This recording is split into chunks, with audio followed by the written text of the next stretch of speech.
pressed the stop button there by accident, so I'm just going to continue on here.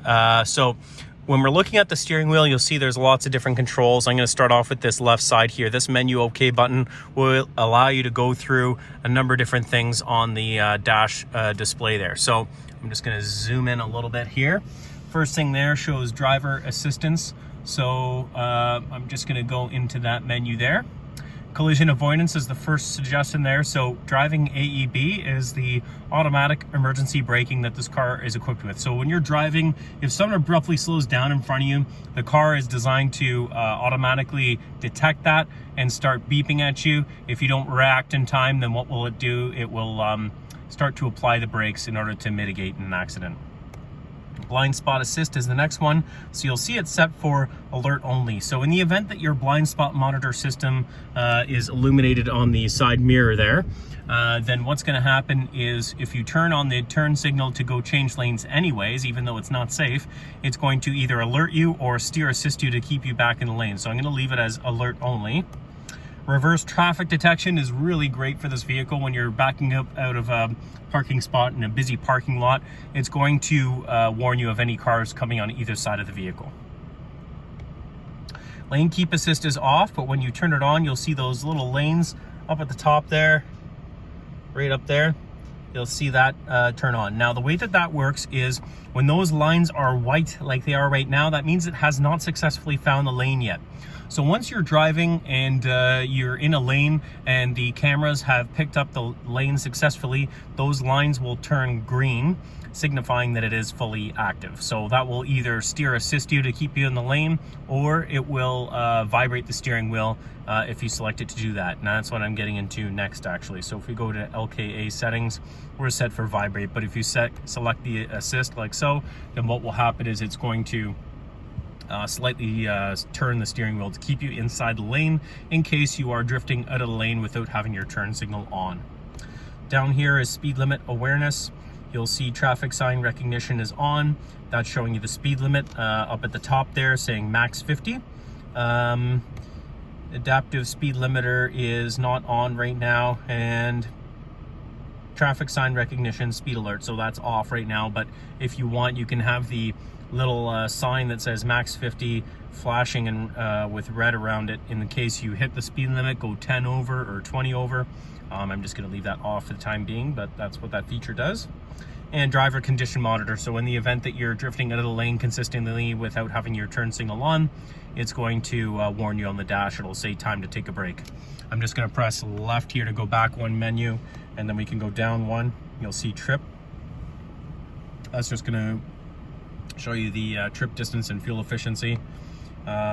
This is display, so if you want to customize this display, the info panel is this screen that we're looking at. So when the menus close, you can select what is showing there. So for example, if we want the Jaguar logo, I'll select that, press left, and close it.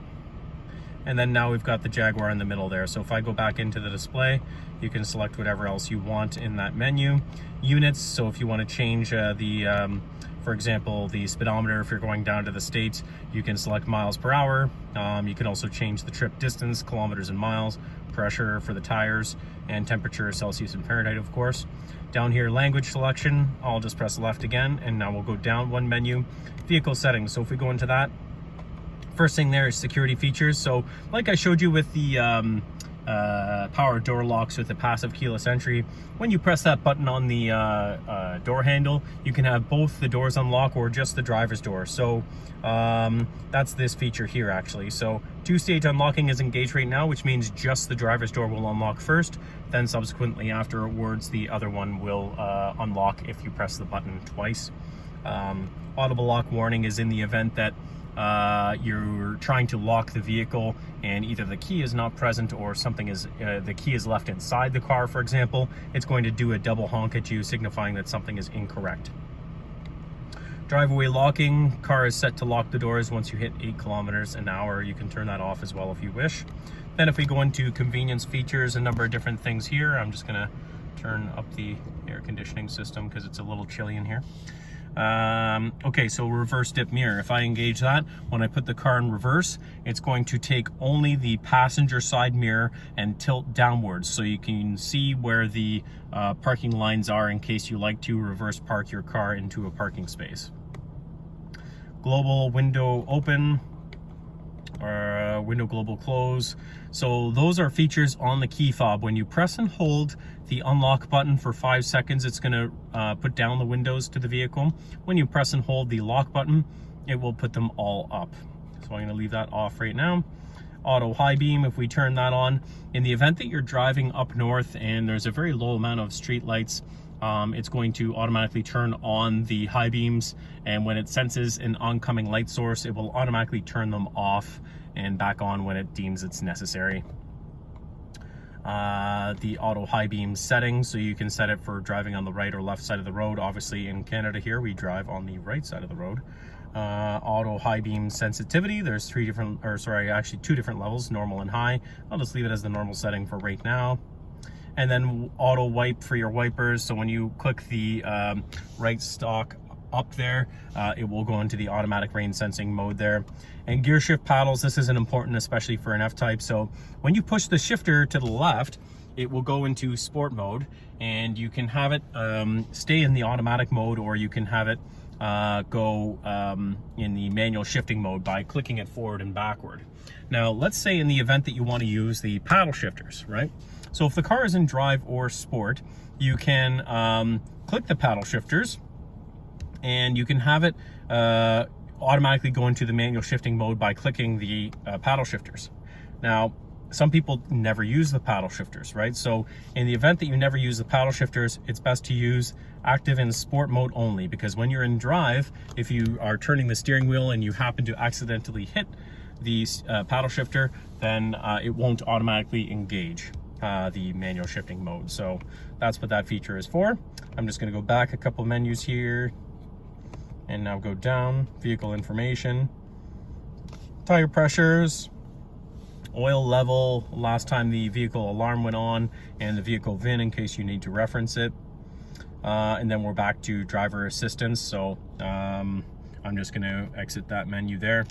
Now you have your volume for the audio, track and tuning left and right. This is to pick up and hang up your phone calls. That's for your voice command, which you can actually use Siri with if you're using Apple CarPlay. If you plug in your phone, you can press and hold the voice command button for 3 seconds and it will activate Siri. Mode is going between all your different audio inputs. So, you know, AM, FM, satellite, you know, Bluetooth, streaming audio, this kind of thing, right? On the right side here, heated steering wheel is right here. This is a speed limiter function. So if I press this, now I'm going to use the up and down buttons for your adaptive cruise control. And you'll see that orange text on the top right. And I'm just selecting a speed. It's like an electronic governor on the vehicle. So it won't let you exceed the speed that you select there. So I'm just going to press this again and turn that off. That's cancel for the cruise. This is to accelerate and decelerate. This is for resume. So if you activate the cruise, you happen to press the brake, it'll temporarily cancel it. You can press resume to go back to the speed you had set previously. Over here, you'll see a number of different things for the wipers. So if I click this up, that goes into the automatic rain sensing mode. If you click it up again, then it's going to go into a constant low, and then at the very top, it's a constant high. So depending on whatever you wish, you can use the different settings. This is for the sensitivity of the sensors. Usually I like to leave it closer to max. And this button at the end here will spray the front windshield there. If you're looking to do anything else with this, basically when you tap it down, it won't do anything at all. So really, that's all the function with that. On the right side here, it's just very important to show for the steering column adjustment. Let me just try and get the camera angled properly here.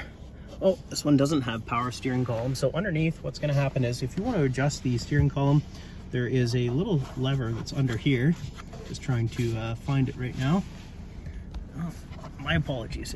The power steering column on an F-Type is the opposite the rest of our cars. It's on the left side, and it escaped my mind there for a second. So if we press this up and down, forward, backward, you can adjust the steering column accordingly.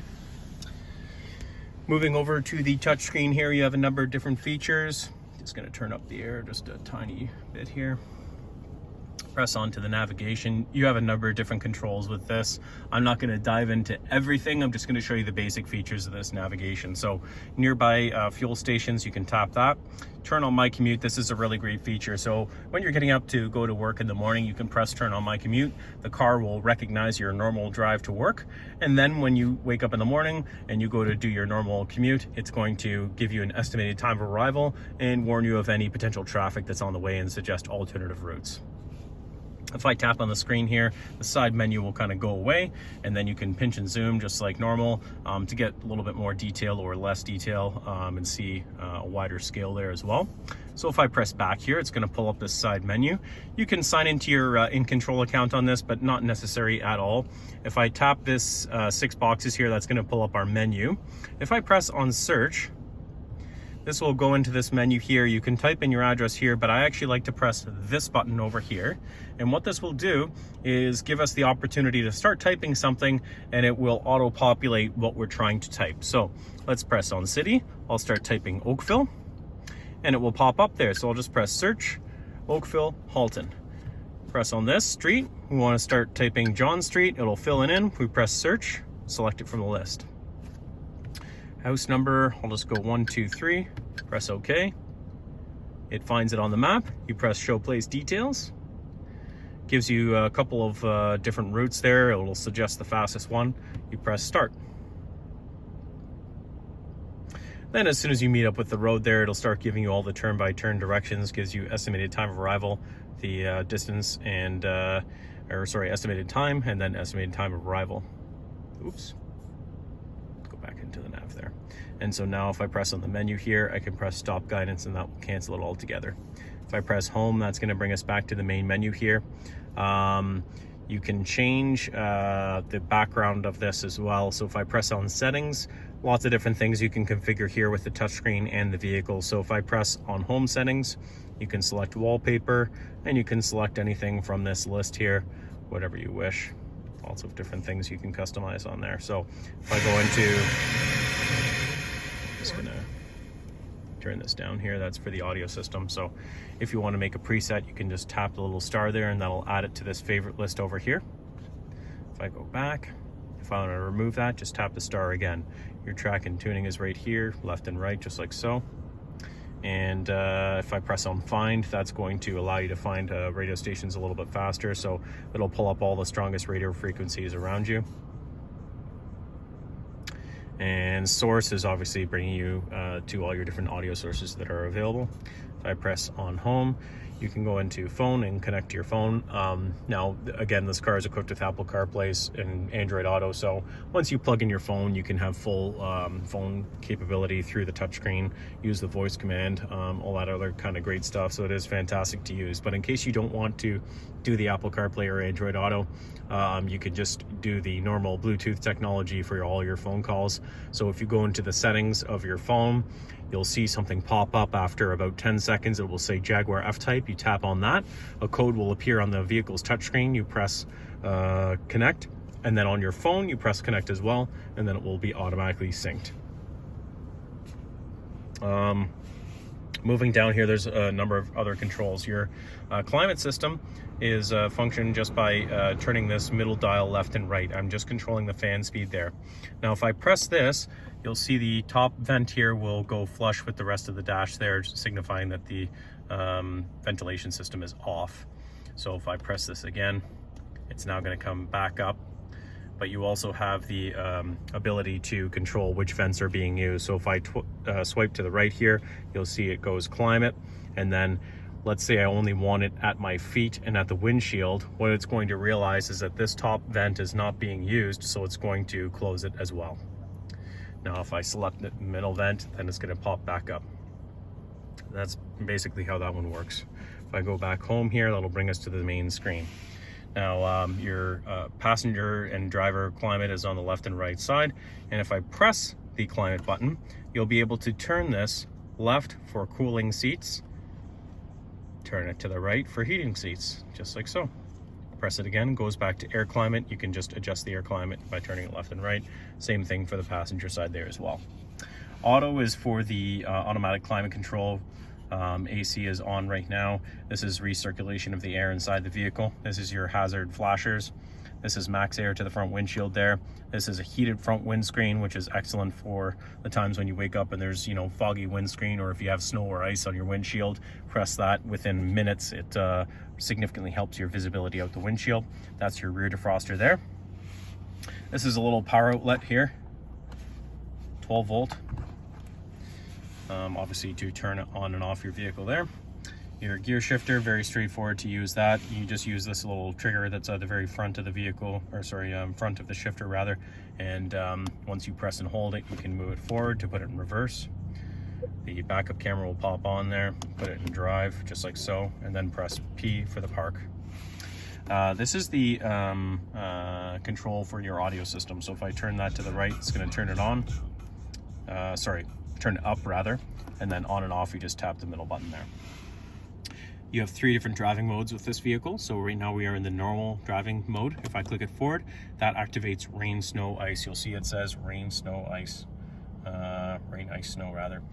That's going to soften up the entire drive line, make it so that you have better traction in the wintertime or slippery driving weather. If I click it back, that's going to put me back into the normal mode. If I click it backwards again, then it puts it in dynamic mode. It will change your dash red. What that does is it tightens up the steering ratio. It will release the full performance value of the vehicle, and it tightens up the suspension as well. So in the case that you have the dynamic mode, the last thing that it does is it activates this, was the active exhaust, which makes the exhaust a little bit more pronounced. So you'll see, like under hard acceleration, the exhaust is definitely more noticeable for sure. If I press it again, that will turn that off. Your parking brake is right here. This is kind of useless though, because every time you put the car in park, it will automatically engage the parking brake. If I pull it up, it will disengage it. Every time we put the car in drive, it'll disengage it anyways again as well. So not really something you'd use very often on this car. This is for the automatic start-stop system. So anytime that you're driving the vehicle and the engine's up to a normal operating temperature and you come to a stop, it'll temporarily shut off the engine. Now, when you take your foot off of the brake, it'll automatically start it right back up. This is for your automatically deploying spoiler. So when you hit 110 kilometers an hour on the highway, it's going to automatically deploy the rear spoiler. If you wanted to do it manually, you can just tap this button and it will automatically engage it, whether you're parked or driving or whatever you want. If I press it again, it's going to go completely flush, just like so. This is for your convertible top. Way that works is basically pressing and holding this button down for approximately 15 seconds or so, and it will put down the convertible top. The little wings in the back there, when it's covering the entire top in the back there, it's they're going to go down, and once that's down, you'll know that it's fully completed putting the top down. Same thing with when you put it back up, you press and hold this switch upwards. Again, for probably about 15 seconds, you'll hold it. And then what will happen is once it's put up the side windows, then it's going to signify that it's completed putting the windows up and down. You'll see you have a couple of cup holders here. And inside here, you've got your 2 USBs. Plug your cord in there for your phone, and you can engage the Apple CarPlay or Android Auto. And you have another charging outlet here, 12 volt. And this is for the data for the navigation there, and your in-control system there as well. That's about it. Any other questions, please feel free to reach out, let me know. Congratulations on your new car.